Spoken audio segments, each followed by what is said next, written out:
You're lying there with your eyes open. Not because you're rested, because your brain won't shut up. Your phone is face down, but you can feel it, like it's calling your name through the mattress. You tell yourself you'll get up in a second. You're just gathering energy, but the energy never arrives. It's not a dramatic crash. It's a slow drain, a quiet, familiar fade. You sit up. You stare at the room. You feel the weight in your body like wet clothes. And the first thought isn't, what can I do? It's, what can I avoid? You reach for comfort the way you reach for air, not because you're weak, because you're exhausted, and exhaustion makes everything honest. The truth is, you're not losing to the task. You're losing to the moment before the task, the moment where you decide whether you're the kind of person who moves or the kind of person who waits. You open your laptop, you see the unfinished work, you feel that pressure rise in your chest, not fear, not panic, something quieter, the feeling of being behind your own life. So you close it, you stand up, you walk to the kitchen, not because you need food, because moving is easier than beginning. You scroll for just a second. A second turns into 20 minutes. You watch something you don't even care about. You forget what you're watching while you're watching it. You check a message you don't need to check. You refresh again, and you can feel your own potential sitting in the corner of the room, watching you do this again. Confusion first. Why am I like this? Why can't I just start? Then frustration. What is wrong with me? Why is my brain fighting me over the simplest things? And then the worst part, quiet regret. Not the kind that makes you cry, the kind that makes you go silent, the kind that makes you stop telling people what you want, because you're tired of saying it out loud and not becoming it. You don't feel lazy, you feel stuck, like you're trapped between who you are and who you keep promising you'll be. And the invisible villain never shows up like an enemy, it shows up like a friend. It speaks softly. It says you deserve rest. It says you've had a long day. It says you'll do it better tomorrow. It says tomorrow is a clean slate. But tomorrow keeps arriving with the same face, the same tired eyes, the same habits, the same routine that pulls you back into the familiar. Comfort, distraction, delay.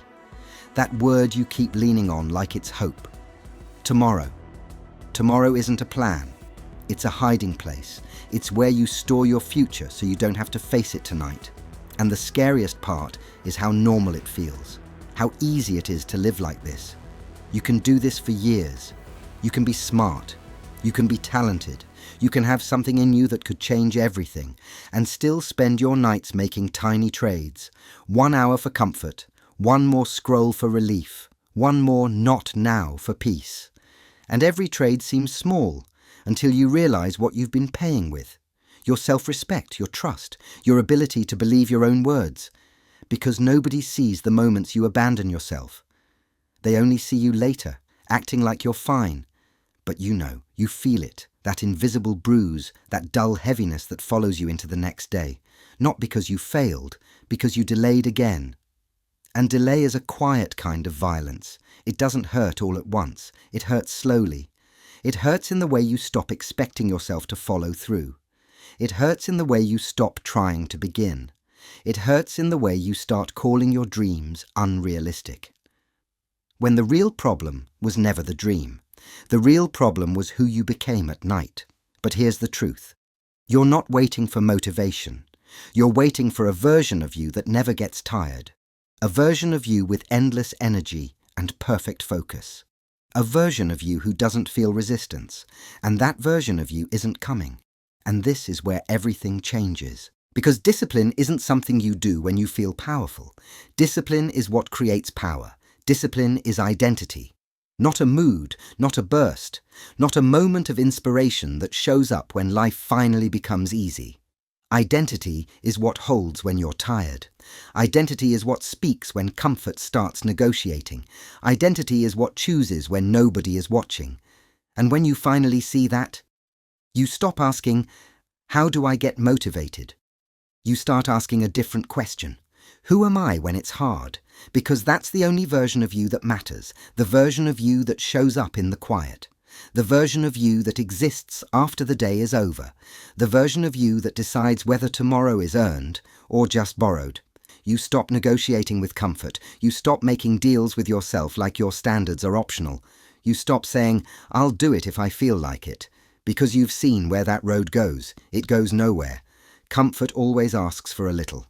Just a minute, just tonight, just this once. And comfort always takes more than it admits. It doesn't just take time, it takes your spine, it takes your edge. It takes the part of you that used to believe you could change. So you stop bargaining. Not because you're harsh, because you're done being owned. You don't need to become extreme, you just need to become final. Final means you don't keep reopening the same decision. Final means you don't keep giving tomorrow a vote. Final means you draw a line and you respect it. And the moment you stop negotiating, the moment becomes quiet. Not easy, quiet, because you're no longer arguing with yourself. You stop treating discipline like a cage and you start seeing it as freedom. Freedom isn't doing whatever you want. That's not freedom. That's impulse. That's being dragged around by cravings and moods and distractions. That's waking up every morning with that low-grade guilt. Because you know you didn't choose your life yesterday, you let it happen to you. Real freedom is control. Control over your attention. Control over your choices.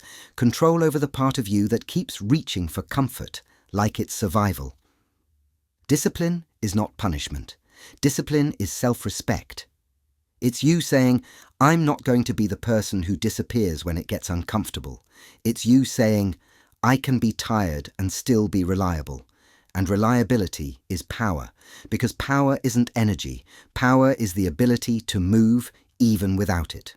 You stop trying to save your whole life in one night and you start protecting your identity. You stop looking at everything you haven't done, all the missed days, all the unfinished plans, all the times you promised and didn't deliver. Because that story will crush you. It will make the task feel like a mountain. It will make your tired mind reach for escape. So you shift. You stop trying to become a perfect person. You become a consistent person. Not loud consistency, not public consistency, private consistency, the kind that happens when nobody's cheering, the kind that happens when you're tired and it doesn't feel rewarding. Because this isn't about building a highlight reel. This is about protecting the kind of person you are. The kind of person who shows up, even if it's messy, even if it's small, even if it's late. Because self-trust isn't built by big speeches. It's built by presence. By you being there for yourself when it would be easy to disappear. You stop treating discomfort like danger, and you start reading it as direction. Comfort trained you to believe a lie. If it feels hard, it must be wrong. If you resist, it must not be for you. If it's uncomfortable, you should stop. But that lie keeps people trapped in the same version of their life forever. Discomfort isn't always a warning. Sometimes it's a compass. Sometimes resistance is just the edge of the person you've been. Sometimes that pressure in your chest isn't proof you're failing. It's proof you're about to outgrow something, because growth doesn't feel like fireworks. It feels like friction. It feels like a part of you fighting to stay the same. And if you run every time you feel friction, you will never change. You'll just get better at escaping. So you stop being afraid of that heavy feeling. You stop calling it a sign to quit. You recognize it. You respect it. Because it means you're standing at the doorway, and the doorway always feels tight before it opens. You stop chasing pride and you start choosing honesty. You stop needing the perfect ending, the clean finish, the dramatic moment where you feel like a new person. Because chasing that feeling is another trap. It makes you only act when the mood is right. It makes you quit when the work is quiet. So you choose honesty instead. Honesty about what your nights are building. Honesty about what you've been avoiding. Honesty about what tomorrow has been stealing. Because every night is a vote. Every night you vote for the person you're becoming. And the terrifying part is, nobody is forcing your hand. Nobody is going to save you from your routines. Nobody is going to pull the phone out of your hand. Nobody is going to carry you to your future. That's why it's so easy to drift. That's why comfort feels safe. Because comfort asks for nothing and gives you nothing. But honesty does something different. Honesty puts you in front of yourself. It makes you see the truth without excuses. And the truth is simple. You don't become what you want. You become what you choose in the tired moments. That's why this moment matters more than your plans, more than your goals, more than the version of you you keep imagining. Because imagination is cheap. Identity is paid for in late nights, paid for in heavy bodies, paid for in small decisions that no one claps for. And tonight is one of those nights. You can feel it. This isn't just another evening. It's a crossroads disguised as normal life.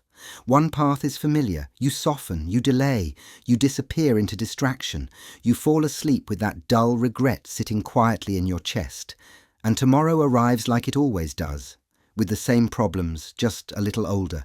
The other path isn't dramatic. It's quiet, it's small. It's you not abandoning yourself. It's you proving in the simplest way that comfort doesn't own you. So here's the question.